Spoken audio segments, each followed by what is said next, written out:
Welcome to China. This is Living Local, Traveling Global with Kelly Farrow, featuring United States Tour Operators Association member Wendy Wu Tours in China.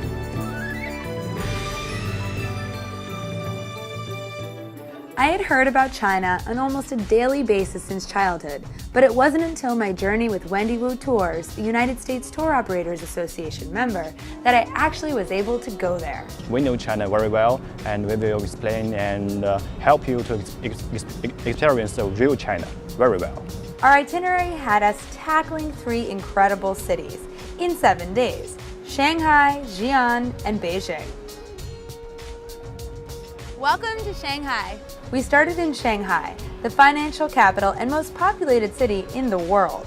It certainly had that big city feel: skyscrapers, wide streets, world-renowned shopping like the Nanjing pedestrian street, and so much more. And it's beautiful, it's pretty, it's so, more modern than other cities, you know. However, it also had a quieter side, with beautifully manicured parks popping up right in the center of the city. It's amazing that this serenity could exist, with the koi ponds, the soothing musicians, and the older generations practicing Tai Chi. I completely forgot that I was in the middle of a massive city. Shanghai's old town was transportive as well. Recreated to look like how the city used to be hundreds of years ago, this area is popular with locals and tourists. So I'm really liking this area. This is Old Town Shanghai, and it's just so vibrant. There's so much going on. There's shops and there's food stalls and vendors, people walking around, and it's a great mix of tourists and locals. And I love how you have this old architecture, so historical in China, and then right behind it you can see all the skyscrapers because we're in the middle of Shanghai. The Yu Garden was certainly picturesque with its temples, pagodas, and bridges. Just a quiet escape back through time. Next in Xi'an, one of the previous Chinese capitals for many thousands of years, we found a city that blended the old with the new. The city walls remain intact from thousands of years before, and a park surrounds them, where we found many locals to be quite active. I met some working out, challenged some to ping pong, and ogled at many mahjong games. However, I think the best part of the walls were right on top. It takes a long time to go around the entire city, so I decided to check it out by bike. The city walls protected Xi'an from invaders in the past, and now they serve to remind this modern city of its historical roots. People here is totally different with other cities. I think the people's life here is easier, and all people is easygoing, and much better than the big cities like Beijing and Shanghai. Local people, we always said that we will never leave our hometown. Welcome to Beijing.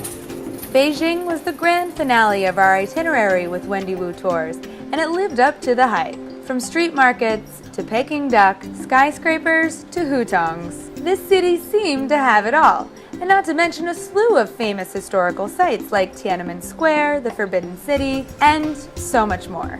I think Beijing is the place or the city that you can find a very good combination between old fashion and new fashion. The Forbidden City was the imperial palace of China's emperors from the 1400s to the 1900s, and it certainly was a city.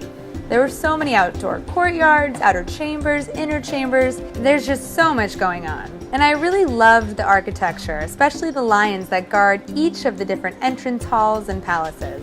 In the past, most of Beijing's population lived in the surrounding hutong neighborhoods. Today, a few hutong-style neighborhoods remain intact, and we were able to visit them with a guide on our journey with Wendy Wu Tours. We took a rickshaw even to see some of the main areas. I enjoyed strolling down the charming streets with the trendy cafes, unique bars, and generally hipster vibe.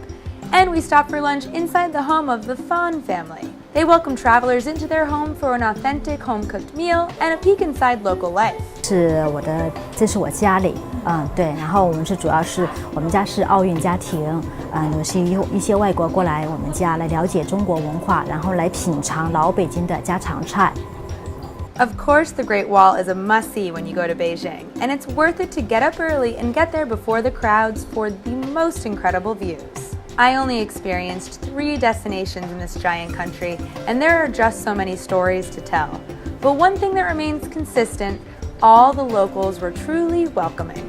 come to China and join with Wendu Tours, you will experience a different world.